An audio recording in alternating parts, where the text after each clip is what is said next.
Thank you for listening to this podcast from TRE, Talk Radio Europe, your voice in Spain and around the world.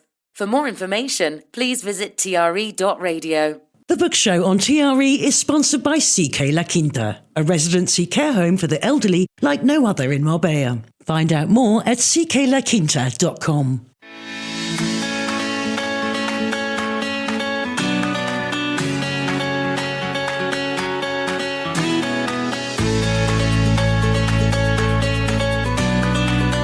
The Book Show, presented by Hannah Murray. Good afternoon. Welcome to this week's book show. As always, we start by looking at the bestseller lists on Amazon.co.uk and the Sunday Times, the oldest and most influential book sales chart in the UK. Then we'll be chatting to Tess M. Calloway, who has worked in the cosmetics industry for nearly 40 years as a skin scientist and claims consultant. She's a biochemist and graduate of the University of Bath. The Zoe Blaise Mysteries is a thrilling crime series that takes you behind the scenes of the cosmetics industry, a hyper-competitive world that hides hard science behind pretty packaging. Book 1 in the series is called Pink Bobbit. We're also chatting to Julie Walker, who understands how precious life is grateful to be alive and privileged to be getting older, having been through a serious illness. Laughter, love and positivity see her through every day. Her latest novel, Slipped Again, is the sequel to Slipped. It's described as a time slip drama influenced by Julie's personal loss. It asks, what would you do if you had 10 minutes a month to spend with those you've lost? And we're also joined by Megan Hopkins, who's a Northern Irish writer who's a secondary school teacher with an MA in English literature and creative writing from the Open University.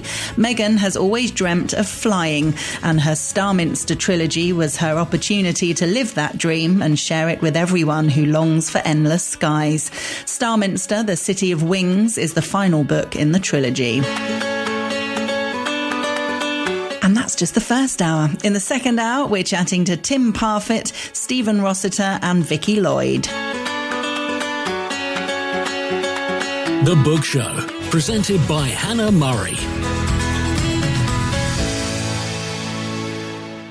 Good afternoon. Welcome to this week's book show. At first, we take a look at the Sunday Times bestseller list. It's the oldest and most influential book sales chart in the UK and the one that every author wants to be on. It's the most accurate estimation of book sales in the country. So starting with general hardbacks, just one new entry this week. Number 1 is Betrayal by Tom Bower. Number 2, The Let Them Theory by Mel Robbins. Number 3, Enough Said by Alan Bennett. Number 4, Always Remember by Charlie Mackeston by Anthony Beaver. Number 6, To the Women by Donna Ashworth. Number 7 is The Greatest Story Ever Told by Bear Grylls. Number 8 is Bloody Dangerous by Colin Bell. Number 9 is the only new entry. It's called The Infinity Machine by Sebastian Mallaby, a portrait of Demis Hassabis, the co-founder of the AI research laboratory DeepMind. And number 10 is Just One Thing, Volume 2 by BBC Studios Science Unit. Looking at fiction hardbacks, 2 new entries this week, and they're number 1 and 2 in the charts. Number 1 is Starside by Alex Astor. An orphan with a powerful sword enters a quest for valuable magic. And number 2, This Kingdom Will Not Kill Me by Ilona Andrews. A longtime fan wakes up in the setting of her favourite dark fantasy book series. Number 3 is It's Not What You Think by Claire McIntosh. Number 4, The Correspondent by Virginia Evans. Number 5 is The News from Dublin by Colm Tobin. Number 6, The Family Friend by Claire Douglas. Number 7 is The Impossible Fortune by Richard Osman. Number 8, Alchemized by Senlin Yu. Number 9, Mother of Death and Dawn by Carissa Broadbent. And number 10 is Between Two Fires by Christopher Buellman. Looking at Amazon.co.uk, the top 10 for this week. At number 1 is The Seriously Epic Holiday of Lottie Brooks. This is book 9 in the series by Katie Kirby. Number 2, The Names by Florence Knapp. Number 3, The Dinner Party, A Pick Your Poison Adventure by Frida McFadden. Number 4, Project Hail Mary by Andy Weir. Number 5, The Women by Kristin Hanna. Number 6 is Cozy Corner by Coco Wao. Number 7, Suicide of a Nation by Matt Goodwin. Number 8 is The Housemaid's Secret by Frida McFadden. Number 9 is The Housemaid by Frida McFadden. And number 10 is a slightly different version, although it looks like just a different front cover, of Project Hail Mary by Andy Weir. The Book Programme. Presented by Hannah Murray. You are listening to Hannah Murray on The Book Show. Joining us on the line now is Tess M. Calloway, who's worked in the cosmetics industry for nearly 40 years as a skin scientist and claims consultant. She's a biochemist and graduate of the University of Bath. She's with us on the book show to talk about the Zoe Blaise Mysteries. It's a thrilling crime series that takes you behind the scenes of the cosmetics industry, a hyper-competitive world that hides hard science behind pretty packaging, and written by a leading expert who knows where the bodies are buried. Welcome to the book show, Tess. Thank you very much, Hannah. I'm very pleased to be here. Oh, it's great to have you with us. And how exciting. How long have you been working on this series? I've been working on this series since 2019. That's when I started, so it's quite a while ago. It was meant to be one book, just Pink Bobbit, but as I suppose once you start writing, you suddenly realise, oh, there's a sequel coming up. So what I did, I wrote the 3 and had them all ready by early 2025. And then I spent the time to polish them up and I launched them late last year. So it's been a roller coaster of a ride, definitely. Yeah. So tell us a bit more about your background then and what you've done over the years in the cosmetics industry. Okay, so my background, yes, I've spent nearly 40 years in personal care, particularly skin research, and that's corporate skin research.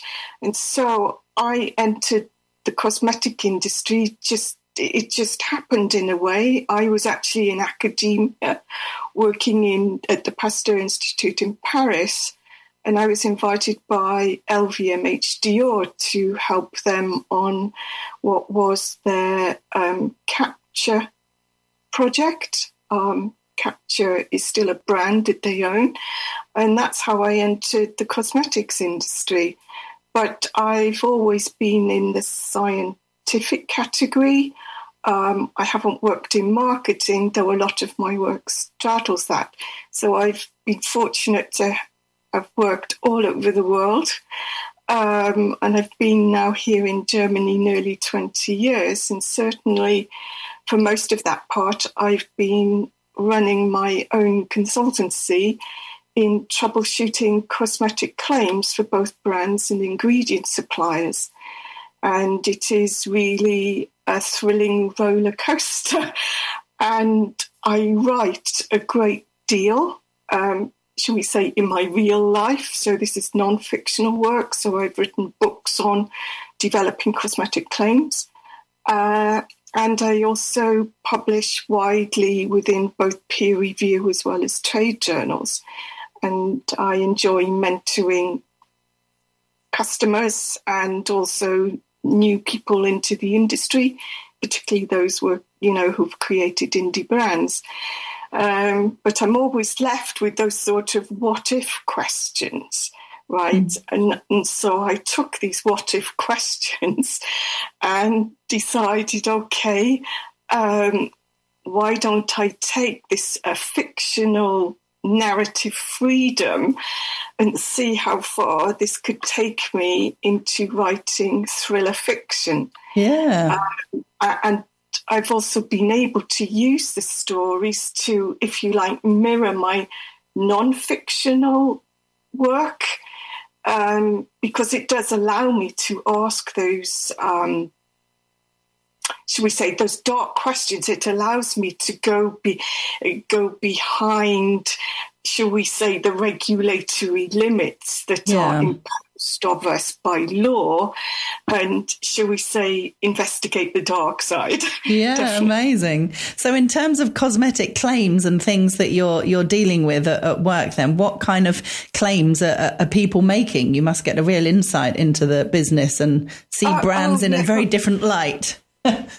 Yes. They always want to make claims that sort of push the boundaries of the law and don't understand that. And here in the European Union, and I'll include the UK in this as well, is that the legislation, it's good. It's a tight regulation and it's enforced, which is great for mainstream cosmetics, but that doesn't stop brands wanting to, shall we say, push the fence over and start making claims like the clean beauty claims.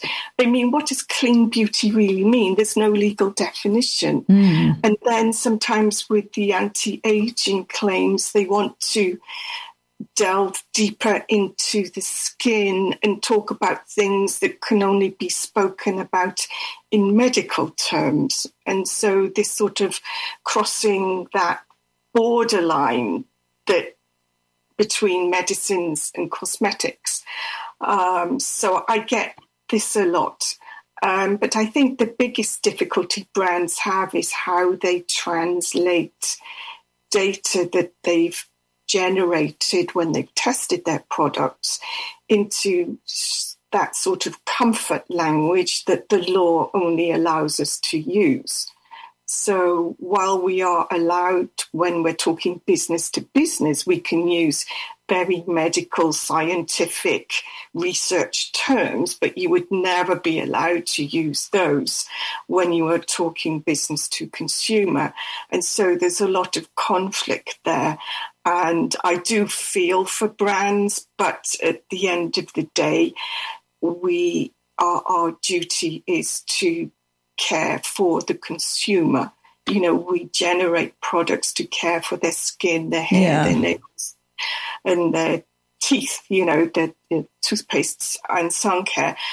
And that duty of care has to take priority over marketing tantrums at the end of the day. So is it consumers who come to you or brands? It's brands, it's ingredient suppliers, it's also the press, because I write a lot certainly for the trade magazines. I don't deal with the consumer. No, my work is business to business. Yes. Okay.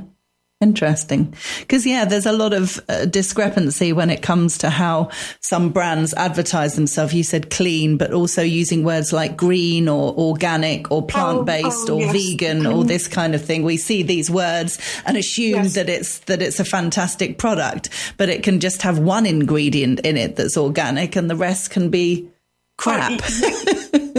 Quite frankly. And this is where the issues with compliance come in, because when you generate a claim, the law demands that you have to fulfill 6 criteria in order to make that claim compliant. And so just having, as you said, one ingredient that's organic doesn't make your product organic. No. I tell you what got out of hand was greenwashing. I mean, greenwashing affects every industry, whether you're selling cars, lawnmowers, or lipsticks, you know. And the law in just about everywhere has really come down hard on that, and cosmetic industry is not immune to it. And so there is, a lot of care and attention.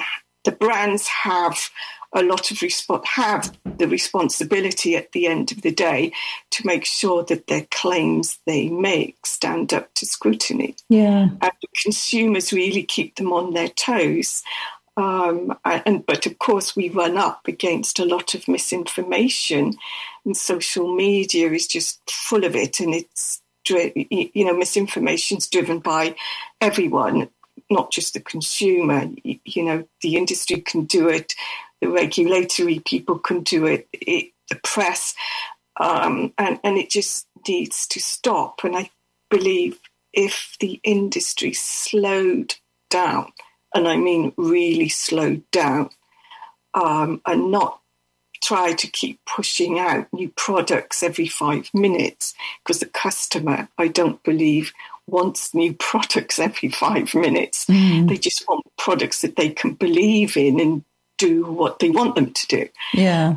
But I believe if the industry slowed down, we could really take on misinformation and stop it. But there's lots of good work in that area, particularly with all those teams working on Sense About Science and things like this. So interesting. I'm optimistic for the future. Oh, good. That's good. So let's talk about the books. Tell us about your protagonist, Zoe Blaise. Okay, so I created Zoe Blaise. She just popped into my head one day, and I really love her. She's not a scientist like me. She's actually a financial fraud investigator. And she works for this rather shady consultancy company investigating financial fraud in the pharmaceuticals and the cosmetic industry. So although she's not a scientist or even a formulator, she's skilled in tracking incentives, patterns, and money rather than molecules. And so she views systems like outsiders do with critical skepticism. And she's able to spot those common warning signs, the secrecy, the conflicting incentives, and corporate strategies that view risk as just collateral damage. And so in Pink Bobbit, which opens this series, and certainly it opens this enormous Pandora's box, or great big can of worms, if you like, it opens with this rather grotesque series of murders, and her colleague is one of the victims. So what initially appears sensational gradually reveals, shall we say, this internal logic that's rooted in ambition and exploitation, where a cartel are driving that. And because the novels are set against the backdrop of a fictional collapsed beauty industry, this cartel has arisen like some Medusa out of the ethers. And so as Zoe and her team dig deeper, should we say, conventional crime scenes aren't there. She's got laboratories, supply chains, exclusive nightclubs and boardrooms. And so it's these rather than your traditional crime scene that expose how beauty becomes both weapon and motive. And then when I move into Cold Indifference, which is set 3 years later, I widen the scope and the geography so that it becomes darker and very cold and very indifferent, like the title. And so we shift from individual crimes that we saw in the first book to systemic behaviour. And that makes it more frightening because the novel explores how clinical data, consumer psychology, and corporate insulation can enable harm at a vast scale. But it's not through brute force, with thugs and guns like some thrillers. It's very subtle, it's very cold, it's very sharp. So we're looking at addictive dependency and seduction to drive that. And, of course, it causes some terrible events in this book because with the book, I took some of the aspects that eventually came out in COVID about when consumers were unable to go to their hairdressers, the salons and the like, and what that impact had on their health. And then I took that and I twisted it and tied it in with the skin's microbiome. Of course, hopefully listeners will understand the microbiome from eating, yogurts and having a good diet and stuff. And I twisted the twist, if you like, and it does make for a very scary novel. And of course, then there's also betrayal in there and treachery. And I've even surprised myself that Zoe actually made it to the end of the book, because then when we come into Digital Facade, which takes place 6 months later, I pushed that darkness and that terror, if you like, even further, because what's happening in the book could really happen in real life, and actually frighten myself, because I've introduced AI, behavioural modelling, and tech-driven beauty platforms.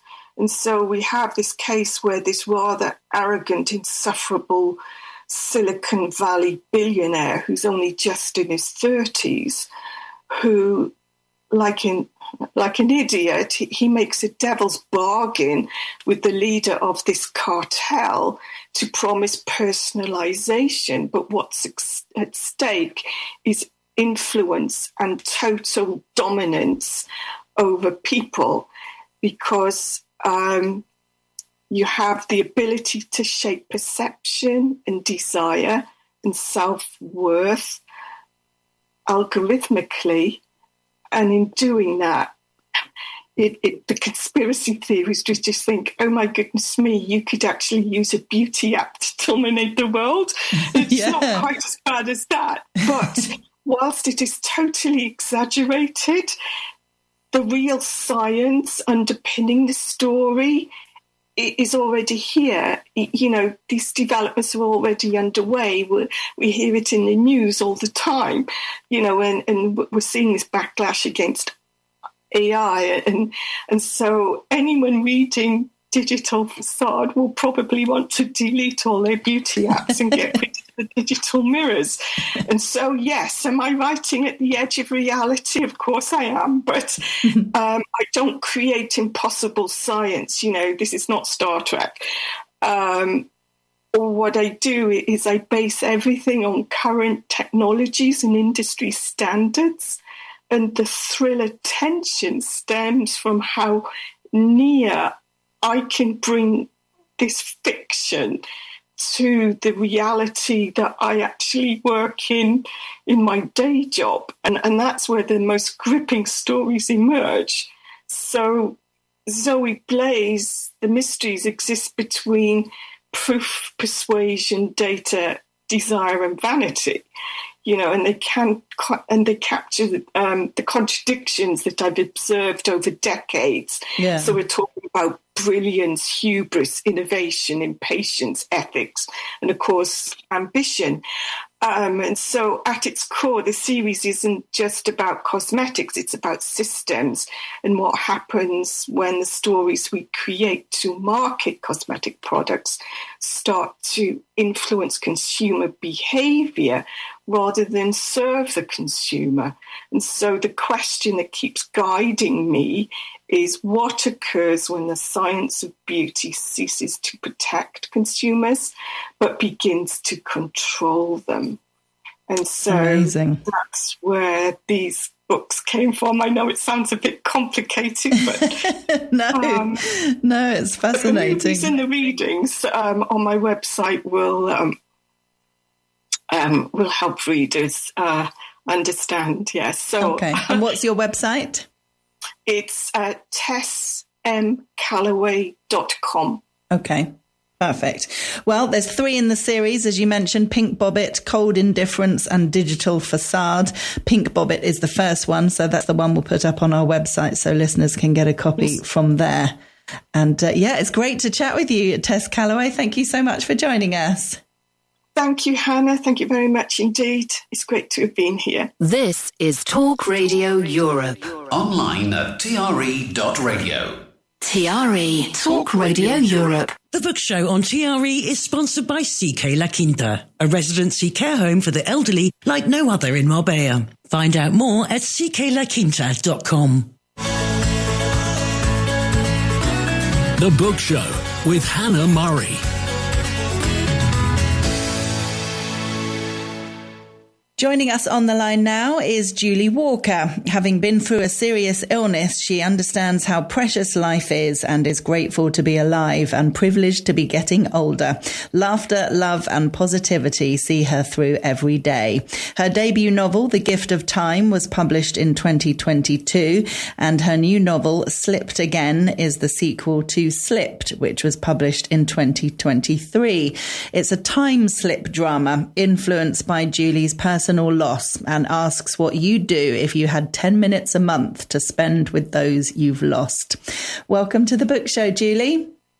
Thank you, Hannah, and thank you for inviting me today. Oh, it's lovely to have you with us again. And what an amazing idea to be able to spend 10 minutes a month with people who are no longer with us. How lovely. Absolutely. If only we could. Yeah. I think, it touched me because when I wrote the book about being able to visit their deceased fathers, I didn't immediately correlate that that's what I wanted. I lost my father in 2015, and I realised that if I could do that, that would just be amazing. So the good thing about books is we can do whatever we want. Yeah, definitely. And it was it's always sad to lose a loved one, particularly a parent, of course, but how it happened with your father, it was such a sudden shock, wasn't it? Oh, absolutely. We'd had my 50th birthday party, which I'd been so ill for the couple of years before that. No one, definitely not me, thought I'd be there for my 50th. And we had this huge, wonderful party, and my dad had such a great time. And then he just went home and dropped dead that night. And it was so traumatic. Because he was just so vibrant, and we have to find a way to learn to live with this. And I think maybe that's how comes I write the way I do, because of that loss. Yeah, absolutely. So this book follows on from Slipped. Without giving too much away, can you tell us a little bit about what happens in Slipped then? Absolutely. So although this new book is technically a sequel to Slipped, I specifically wrote it so that it could be read as a standalone novel. And it resolves everything from Slipped, from that last book, but it's not dependent on that. In Slipped, the girls... Well, the protagonist, she thinks that she's the only one who slips, and her mum has got severe mental health issues because she's keeping this secret. And then she finds out that there are others, and she spends the year looking for the others.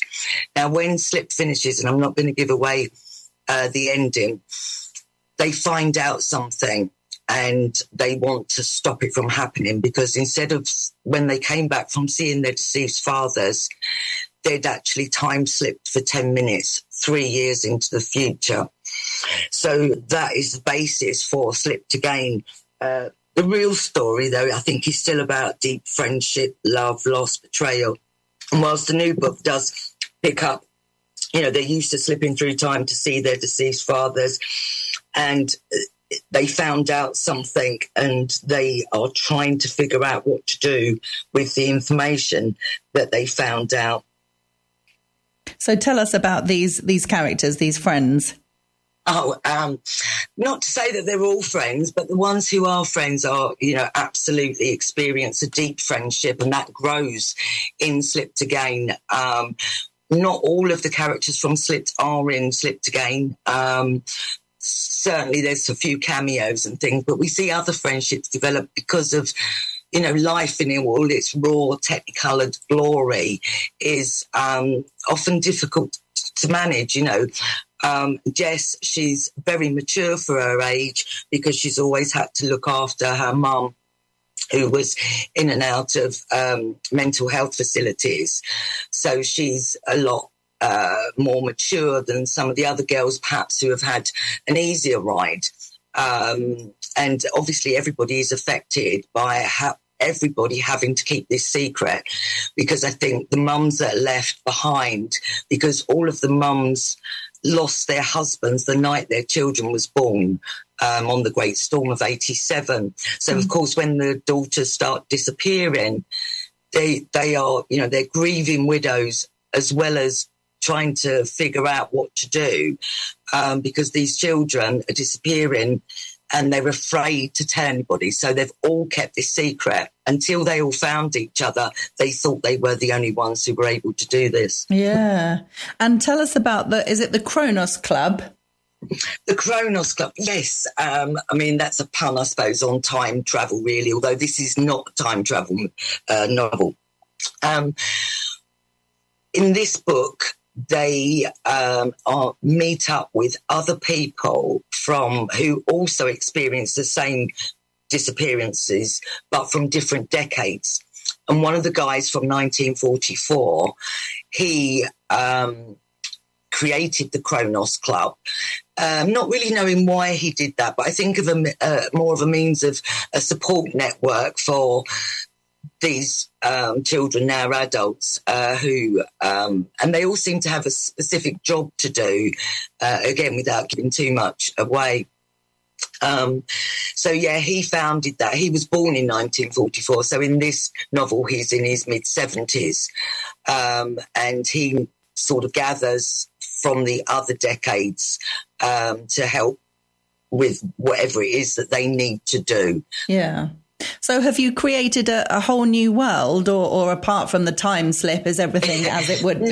No, not at all. I write what would be classed, I suppose, as contemporary fantasy. Mm-hmm. So it's not world building, it's not dragons and fairies and things. It's magical realism. It's set in the contemporary world.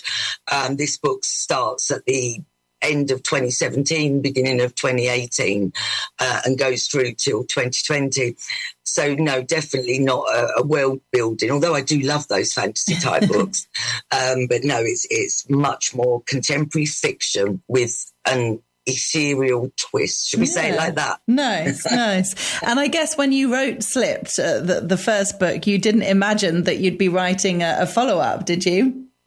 Actually, I did. I ended Slipped by saying there will be a sequel coming. Okay.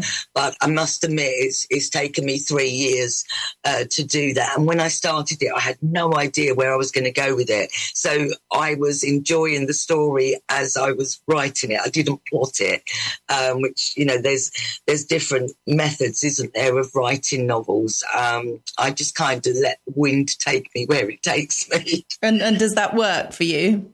It certainly does work for me. Obviously, it does mean that I have to often go back and rewrite because I've changed something or something else has happened that, is relevant. So I don't say it's the best way of writing, but certainly, obviously, there's an outline to the plot. I knew the ending before I started the beginning, if that makes sense. Okay, yeah, that's good. So could there be a third book in this series? Absolutely not. And I don't mean that in any kind of derogatory way. It comes to a conclusion. I'll be honest, Hannah. I don't believe in happy endings. But what I do believe in is happiness and resolutions. And we can have that without, and they lived happily ever after. Yeah. But it ties itself up completely. So there's no loose ends at all. And I think that the way that I ended it, it was me saying to myself, that's it for those characters now. Yeah. And is that a bit sad, or do you feel like it's just a natural end? I suppose a combination of both. It was the natural end, and I was quite determined about that. But you can still be sad. I often think about the characters in my debut novel, wondering what they're up to now. I'm not saying I'm going to write a sequel to that, though. I have got a little idea brewing in my head, but I've decided to take a break just for a while whilst we publicise and get Slipped Again out into the world. Yeah, great. Well, if people want to get a copy of Slipped Again, it's available on our website, TRE.radio, and it's by Julie Walker, who we've been chatting with. Julie, thanks so much for joining us. Thank you, and thanks, Hannah, for having me. You're listening to The Book Show with Hannah Murray on TRE. Joining us on the line now is Megan Hopkins. She's a Northern Irish writer who grew up in Belfast, Stuttgart, Chesterfield and Nairobi. She now lives in Kent and is a secondary school English teacher with an MA in English literature and creative writing from the Open University. She's always dreamt of flying, so Starminster was her opportunity to live that dream and share it with everyone who longs for endless skies. Starminster, the City of Wings, is the final book in the beloved heart-stopping Starminster trilogy. Welcome to the book show, Megan.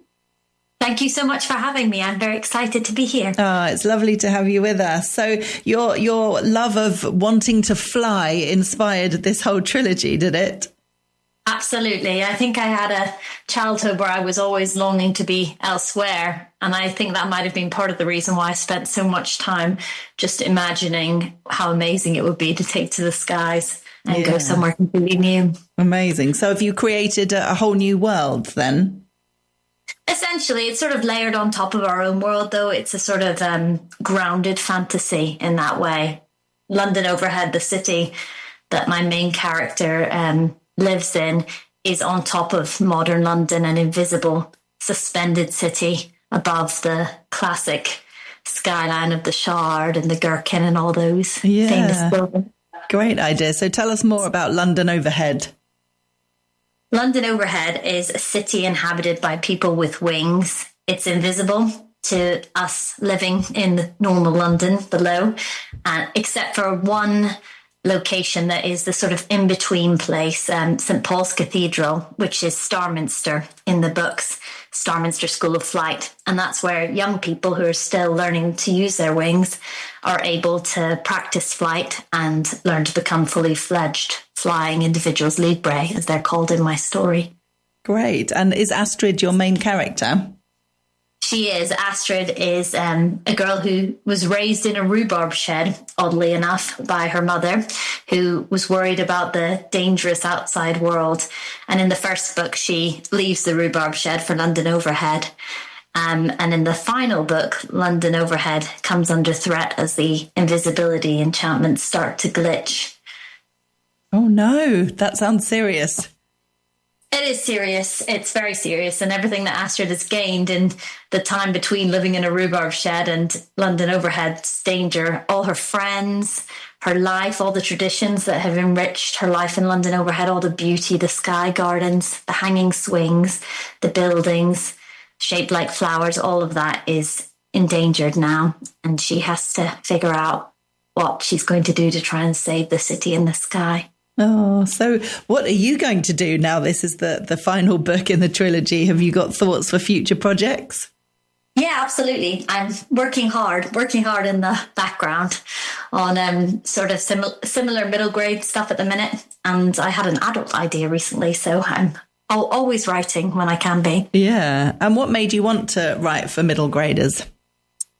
I think young people are just so endlessly fascinating. I'm a secondary school English teacher as well as a writer. So I work with young people all the time. And I love how they see the world. I think they're funny and they are, I think sometimes as adults, we tend to dismiss the sort of emotions and even sometimes the pain of young people as they grow up.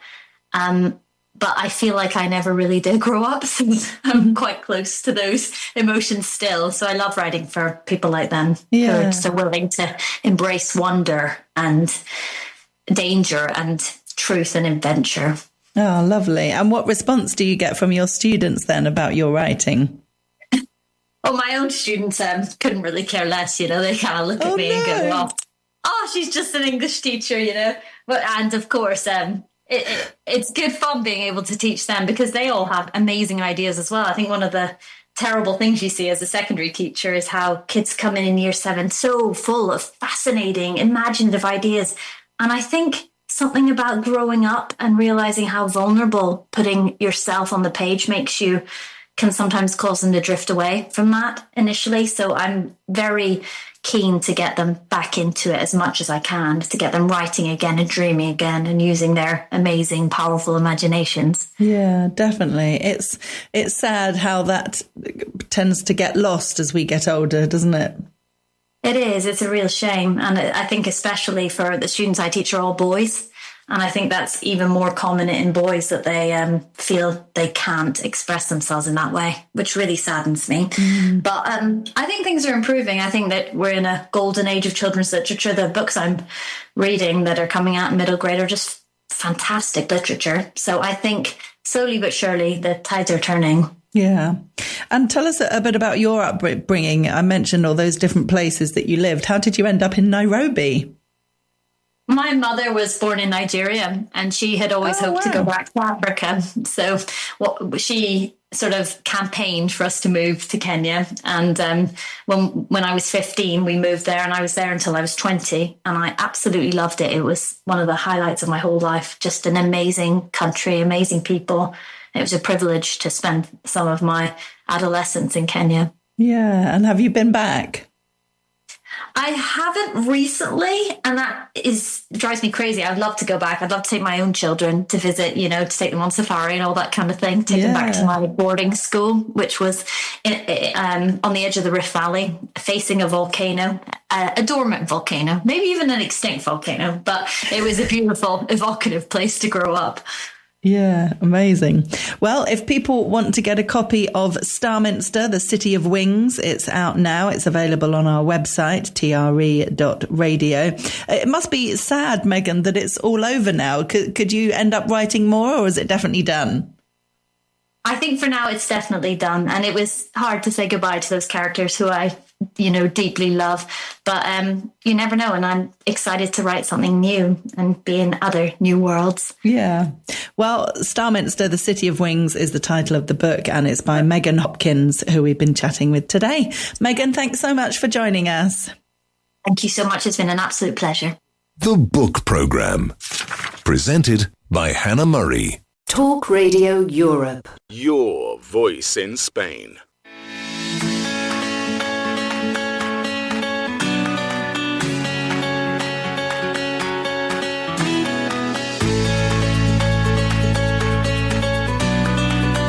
The Book Show, presented by Hannah Murray. Good afternoon. Welcome to the second part of today's book show. In the first hour, we were chatting with Tess M, Calloway, Julie Walker and Megan Hopkins. In this hour, we're catching up with Tim Parfitt. He's an author based in Barcelona and a regular contributor on Giles's show. He's the author of the travel memoir A Load of Bull, An Englishman's Adventures in Madrid. His latest novel, The Madrid Connection, follows on from the Barcelona connection, with the British art detective Benjamin Blake investigating a stolen Caravaggio from the Prada Museum on the night Madrid is hosting the Champions League final. We're also chatting to Stephen Rossiter, who's from Wexford, Ireland. After graduating from Trinity College, Dublin, he spent 2 years living in Tarragona, Catalonia. He's now a retired language teacher and travels to Tarragona twice a year. His novel, Us Human Towers, is a tribute to the gorgeous city and its wonderful, welcoming people. And finally, on tonight's book show is Vicky Lloyd, who has worked across Britain and Europe as an archaeologist. Now living in Oxford, she holds degrees in Latin and English, as well as a master's in creative writing.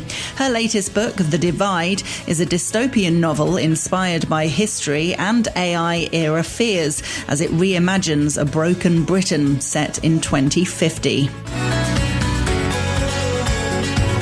And that's this week's book show on Talk Radio Europe. The Book Show, presented by Hannah Murray.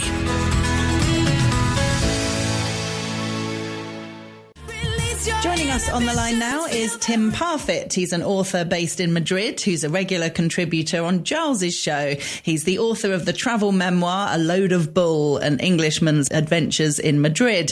His first crime thriller novel, The Barcelona Connection, came out a few years ago, and he's back with us on the book show to talk about the latest book in the series, The Madrid Connection. Welcome to the book show, Tim. Thanks, Hannah. How are you? I'm fine. How are you? I'm well, thank you. I'm actually based in Barcelona, not Madrid. Oh, but I'm sorry. I don't know why I said that. How long have you been in Barcelona now? Since 2006. I don't know, what's that? It's like 20 years almost. Yes. God. But I did live in Madrid for 10 years, so I know the city very well. And I went back there a lot to research this latest book. Yeah. So why did you start with the Barcelona connection? Because it was it was where I was living at the time, and actually the Barcelona connection started off many years ago as a screenplay that has changed its format over the years to become now possibly, hopefully, touchwood, a TV series. But it's changed because we now have the Madrid, because the Madrid connections come out. The focus of the TV series is really now the connections and not just one city. So, yeah, and there are recurring characters, of course. Benjamin Blake, particularly. Tell us about him. Yeah, he's the main character. He's a British art detective, if you like, an art expert who is sent to, in the first book, which we'll talk about the Madrid connection more, but in the first book, he was sent to Barcelona to authenticate a Salvador Dali painting, and the whole book takes place within 72 hours, and he's framed. He's basically accused of a kidnap and murder that he needs to. He loses the painting, and he's accused of this murder and kidnapping, which he has to resolve and retrieve the painting. And basically, the Madrid connection is a follow-on from that because he's still stuck in Spain, and he has met up with a young Spanish journalist called Elena Carmona. And they head off to Madrid together. He'd like it to be together, but they end up in Madrid separately, and that's where the second book takes place. And are you an art lover? Did you make him an art detective on purpose? I do love art, but not as detailed and as he does. No, but I do love art. But I mean, his speciality is art crime. Basically, he resolves. He tries to recover stolen or lost art, and also he can uncover forged art. But the connection in the title of both books is that he's basically helping or hindering the police by trying to resolve other crimes that take place parallel to art crime or an art incident, though, because that's the whole thing behind the books is that nobody steals art just for the art. There's always something else involved. It's whether it's an insurance scam or a ransom, a payoff. Art crime is I think it's the third largest criminal activity in the world after drugs and weapons, actually. Wow. Weapons. But there's always something else involved with art crime. It's collateral for another deal going on somewhere, laundering cash and so forth. So he's very much in that world. He's not. He can tell the difference between a forgery and a real painting, but he's more a gritty art detective rather than an art historian. He's not. Yeah. I don't like to think of him as Tweedy. No. So did you have to do quite a bit of research into art crime and also art itself and how you would go about telling a forgery? Yes, I've done a hell of a lot of research into that, and it's ongoing, to be honest with you, Hannah. I mean, I find it fascinating. That part of it I find fascinating, and it's also a pleasure to be able to do that research and here in Spain and visit the museums and so forth. I mean, with this latest book, it's a robbery and a murder take place at the Prado Museum, Madrid's most famous museum. And I mean, I've blogged about this, but I mean, the number of times I've been in that museum and worked out how to literally steal the painting that is stolen in the book. I always say that I'm amazed that I wasn't arrested. You've literally walked through the process. As long as you didn't take it off the wall, I suppose you're okay. Walked through the process. I've detailed maps of how you could do it, and then in the middle of editing the book, of course, the break-in at La Louvre in Paris took place, which it threw me totally, because we were actually in the editing process of the Madrid Connection, and then they use a ladder. It was like a removal ladder, no, to move furniture, and they used that, and they just hacked through a door and ran off with the Napoleon's crown jewels, no? and it threw me, because a lot of the fallout that took place after the Paris robbery was exactly what I'd written would be happening in Madrid, and thank God it hadn't happened in Madrid, because I would have just had to bin the book possibly. But the whole fallout between the museum staff and the culture ministry in France and the police and the public also wanting answers immediately. It's very much part of the Madrid Connection. How bizarre. I suppose with something like that, everybody wants someone to blame, and they don't want it to be themselves. Exactly, especially when, excuse me, in the culture sector, you have a museum director. In my book, and also that happened in La Louvre, with complaining about the security being all, old and needing updating in the museum, and you have. And all I'm sure the police structure in Spain is also quite diverse, and they have, you have the Spanish National Police, you have the Guardia Civil, but you also actually have in both of those police forces, you do have a cultural brigade that investigates art crime. There is a very small division in the Spanish National Police, which I touch on in my book in quite a big way, but they also are responsible for looting, at sites, at archaeological sites, for example, down where you are in Andalusia and in Extremadura, for example. And there's many looters that the Spanish National Police Cultural Brigade have to chase. And a division like that is very much involved if there's art crime in the country, yeah. Yeah. And you've set it on the night that Madrid hosts the Champions League final, which I guess adds its own complications, a lot more people, the police being torn in different directions. Yes, exactly. And in the same way that the Barcelona Connection, the first book, takes place in 72 hours, this one takes place in like 4 or 5 days. So everything moves quite quickly. Without giving the plot away too much, but everything... the night that the final takes place, which is between Juventus and Monaco, so that Real Madrid aren't involved, or Atletico, they're not involved, but you have Italian and French supporters filling the city, and the robbery takes place on that same night. So that is the connection eventually in the book, but it's not so obvious. Obviously, there's a lot of detail to the plot as to why it happens. Somebody gave a fantastic review the other day. Actually, they called it a why done it instead of a who done it. So in the opening part of the book, you pretty much know what's happening, but it's who and why. Yeah. I've never heard that for a why done it. I didn't know that when I was writing it. But. Yeah, nice.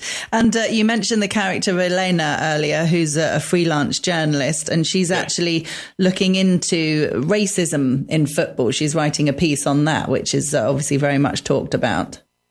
Yeah, it's something I'm like to include in my books, the contemporary issues of Spain. I mean, racism is an evil issue, but there are other. I mean, and she's looking at racism in football in Spain, and we know that that's very much, for some clubs and some away supporters, especially this player in Real Madrid, Vinicius Junior. He gets a lot of racist abuse fired at him, and she's basically working on a story that is very similar to that.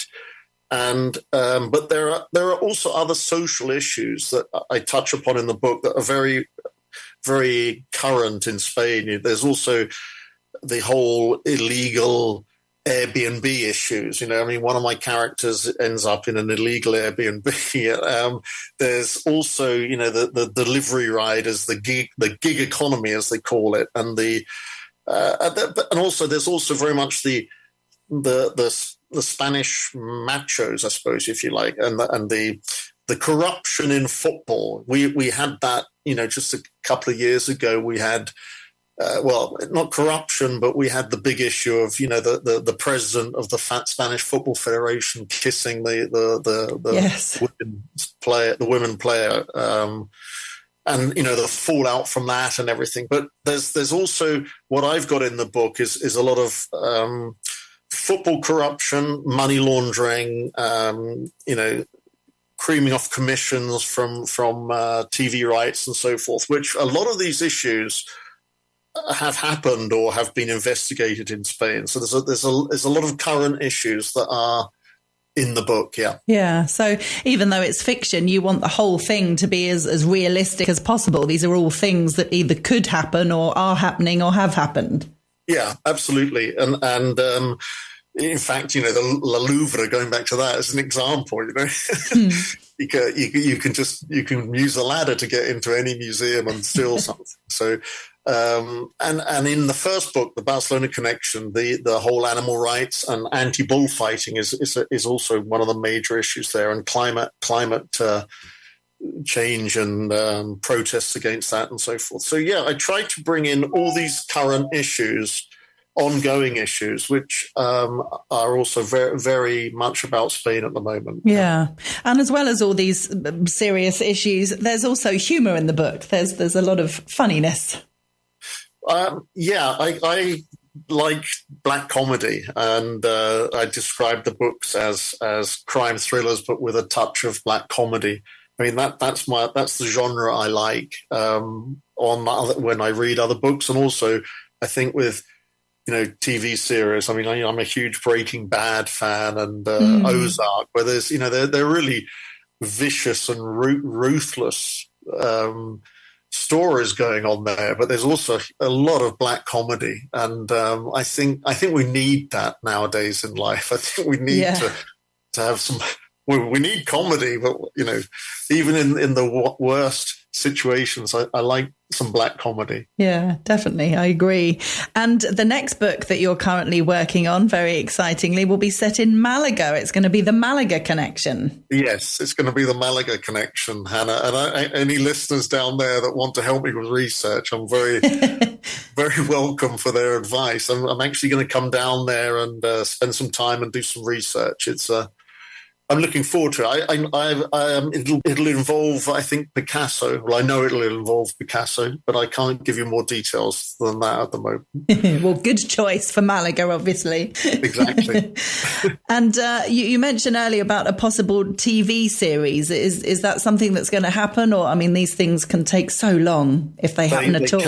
They can take so long. And as I say, the Barcelona Connection started out as a film script many, many years ago, and that then changed to a TV series, and all you can say is in development at the moment. That's all I can say. I mean, and that's what it is. It's in development.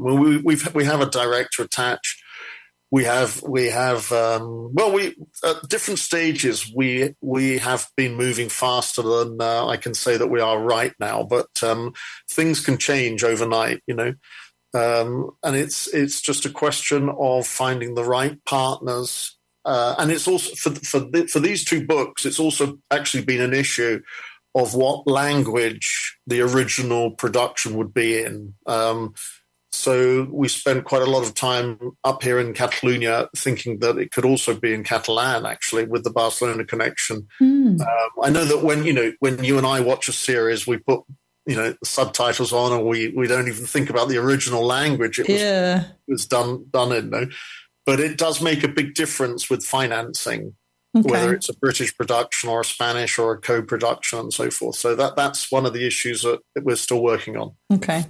Well, in the meantime, listeners can definitely pick up a copy of The Madrid Connection. It's available on our website, tre.radio, and it's by Tim Parfitt, who we've been chatting with. Tim, thanks so much for joining us. Thank you, Hannah. It's been a pleasure. The Book Show with Hannah Murray.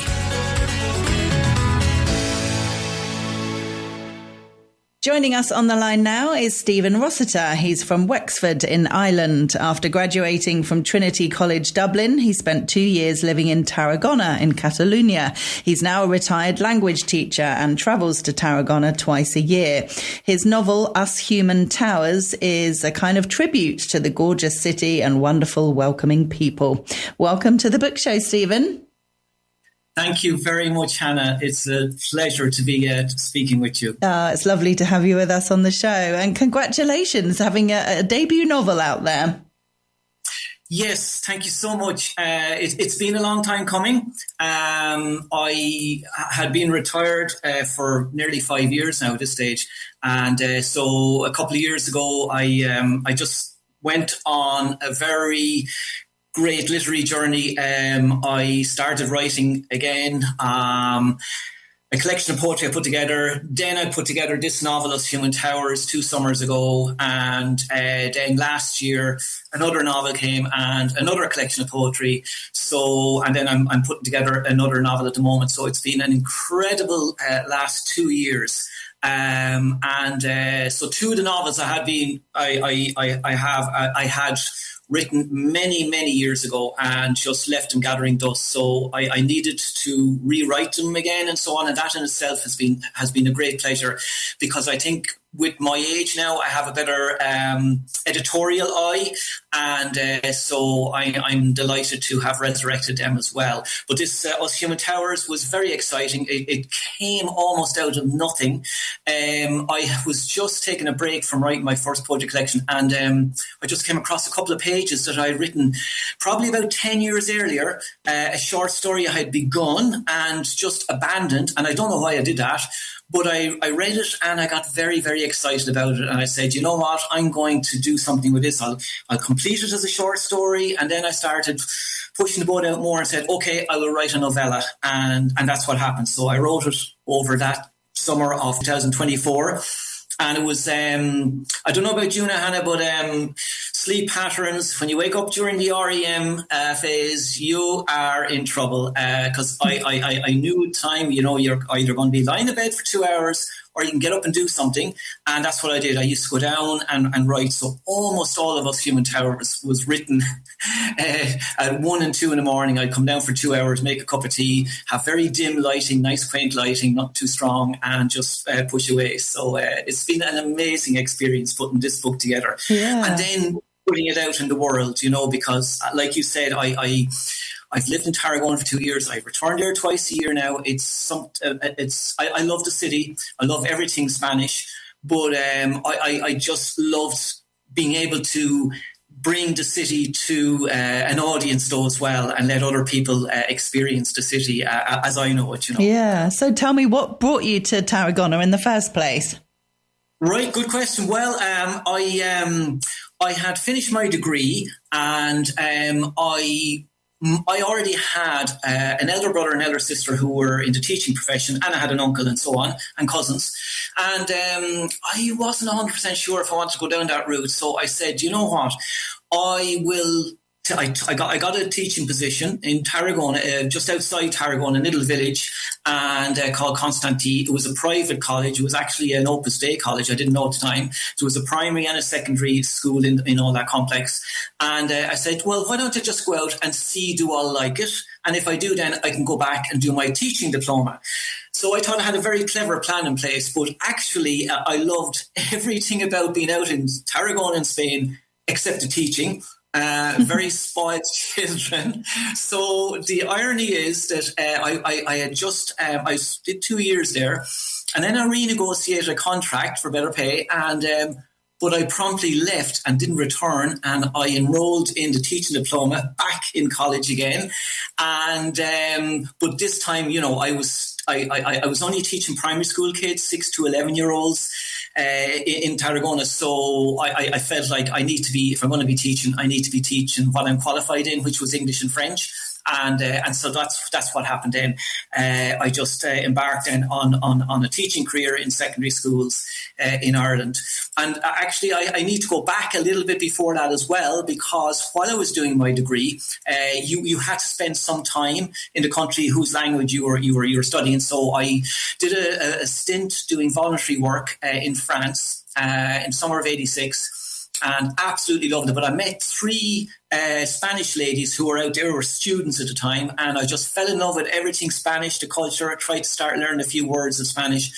And I decided then that's what I wanted to do. I wanted to go to Spain and try and work there, live there, whatever. So that's why I kind of pursued then the teaching career, because it was really the only option for me if I was to go out to Spain. So I was hell-bent on going out to Spain by the time I finished the degree. Yeah. So and is there quite an expat community in Tarragona?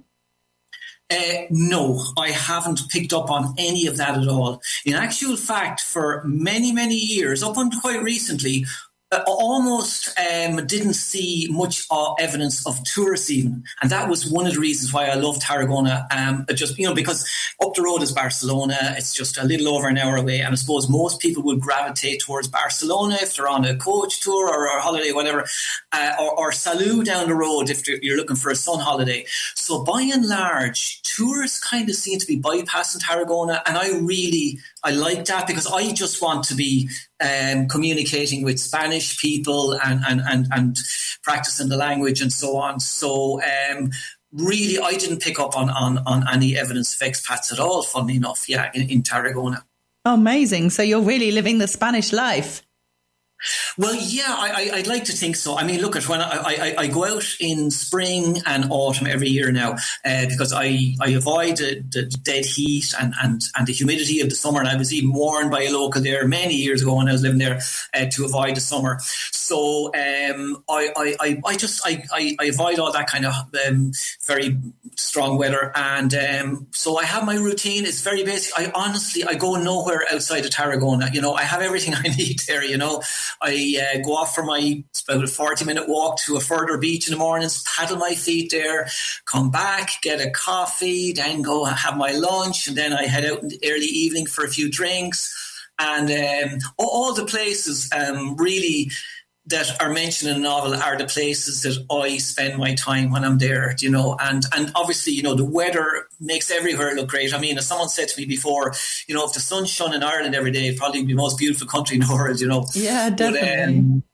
Yeah, so it's the weather is wonderful, because and even because of COVID, we now have started just pushing ourselves a little bit more towards that continental feel where you sit outside your cafe or your bar, if the weather is mild enough or whatever, something we had never done before. So, that was one plus, at least from COVID. So we're a little taste of what it's like really to be in the likes of Spain, where, you have far better weather and you can sit outside. And listen, I always feel people watching is one of the most underrated pastimes in the world, and I love it.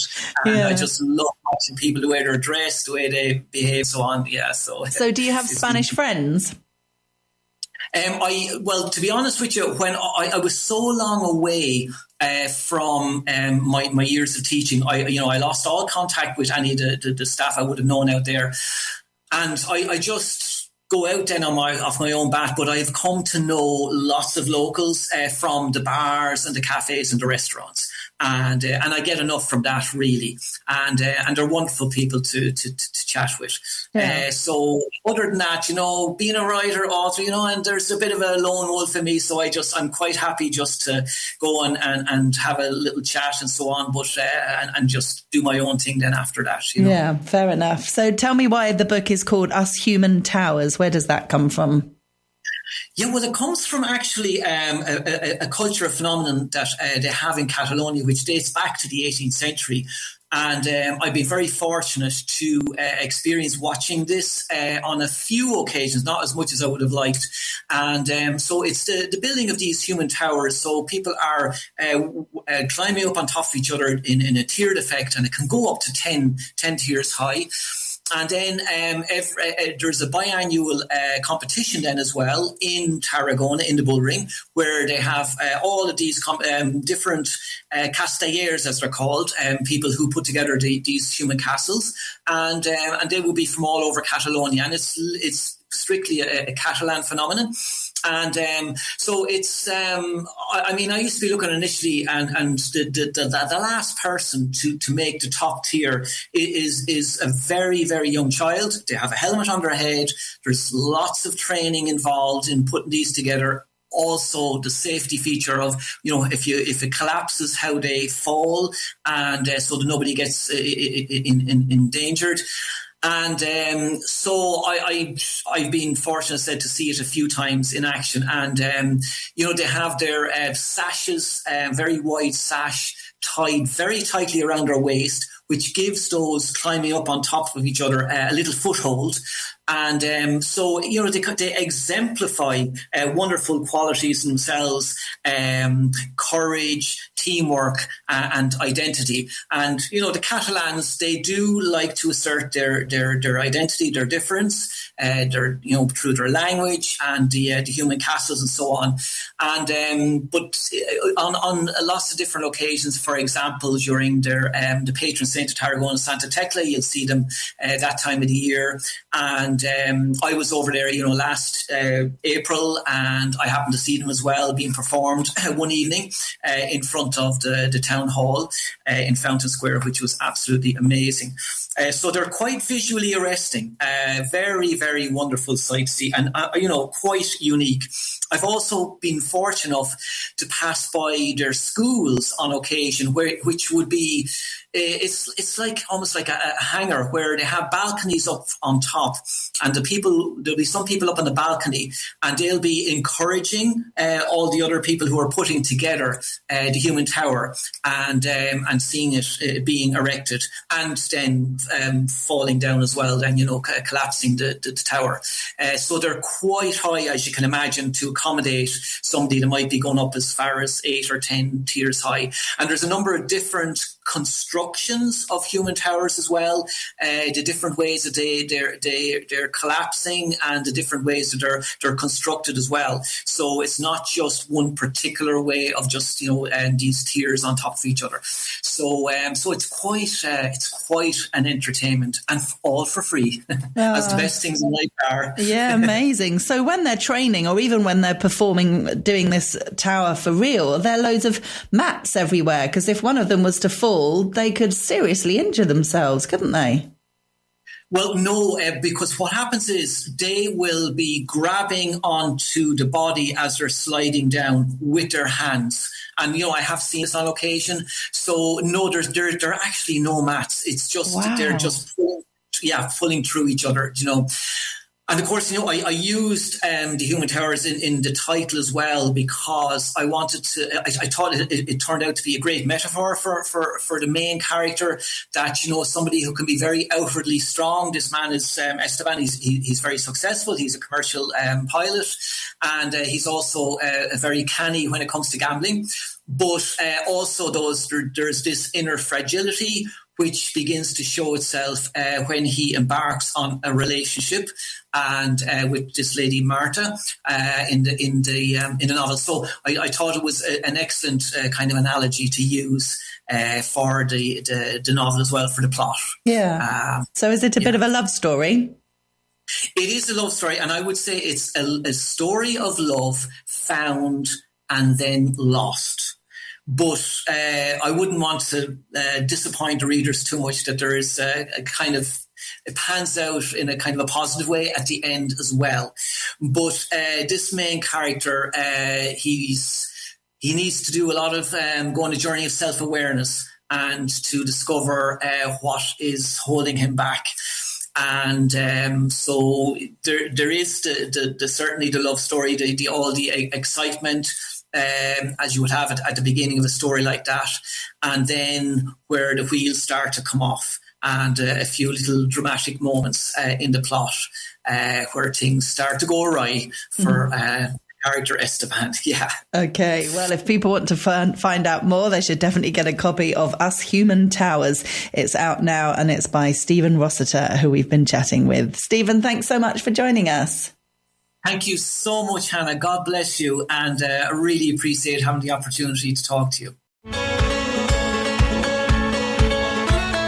You are listening to Hannah Murray on The Book Show. Joining us on the line now is Vicky Lloyd. She was born in London and has worked across Britain and Europe as an archaeologist. Now living in Oxford, she holds degrees in Latin and English, as well as a master's in creative writing. Over the course of her career, she's also worked as a journalist, copy editor and writer. Her debut novel, And the Sea Darkened, was published in 2020. She's with us on the Book Show to talk about her latest novel, The Divide. It's a dystopian novel that reimagines a broken Britain, very much inspired both by history and AI era fears. Welcome to the Book Show, Vicky. Thank you, Hannah. It's a pleasure. Thanks for joining us. So tell us a little bit about the inspiration then for this particular novel. Well, the inspiration, I don't really like the word dystopia. It sounds miserable and depressing and, dire for the future. But that's what it is, really. It's set in the near future. It's set in 2050. I suppose the inspiration came soon after Brexit. Well, after the Brexit referendum, when my granddaughter was going to have her first birthday on the original Brexit day. And I was just idly thinking, what's life going to be like for her when she's in her 20s, 30s, whatever? And it sort of sparked off from there. And I started imagining a whole world 20, 30 years in the future. And then I decided how much I could change it. And you can change it a lot, of course, because with, writing in the future, you can write what you want. Yes. Nobody can argue it's not true. No, absolutely. So you enjoyed that freedom of being able to make it all up. I did love the freedom. Yes, it's good. It's good fun. Yeah. It's good, as long as you don't depress too many people by just destroying everything. Yes. I was going to say, so is it really a world that you could imagine happening, or are you sort of hoping that it doesn't go this way? I actually could imagine it happening. It's although set in the future and, you might call it speculative fiction or possibly at a pinch science fiction, it's very much grounded in reality and contemporary life. Some things are very much the same. I mean, if you think back 30 years, not much has changed apart from maybe, the internet, of course. That's a massive, massive change. And fears of the whole climate change thing. But you look around you and, the furniture, the plants, the trees, the people, they're all very much the same. Yeah. How have you set the world then in 30 years' time? Well, there's been civil war in Britain. It all grew too much for people. There was a series of pandemics following the first one.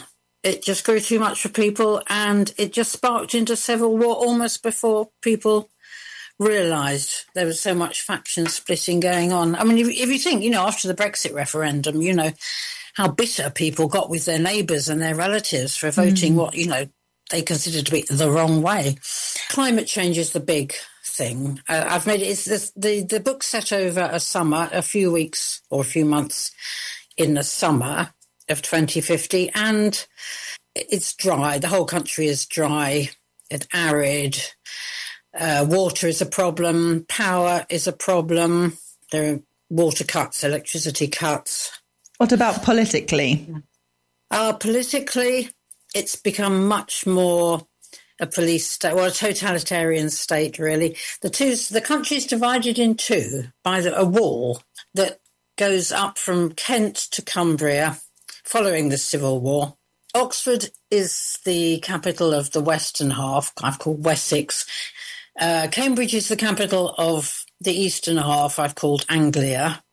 They don't speak to each other. There's no communication. And both sides are heavily controlled by the secret police, something called the dark politic, which is the very, very secret police.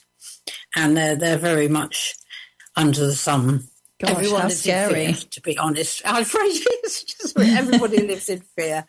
It's not supposed to be too scary. I mean, I hope I've made the main character, she's called Petrichor, and she's a bit scatty, she's a bit funny, she bumbles through life, just going along with things. And for people who do that, you know, you can pretty much pretend to ignore the politics and so on. So tell us a bit more about her and her role in the novel. Well, how old is she? About 30 or in her early 30s. She works in the Ashmolean Museum in Oxford. Her specialism is bronzes, Roman bronzes. She lives with her boyfriend, Noah, although begins to realise she doesn't actually know much about him. Her older sister, Jasmine, defected to the other side years ago. She just thought, oh, well, she wants to go and live there. She's having a nice time over there, you know, whatever she wants.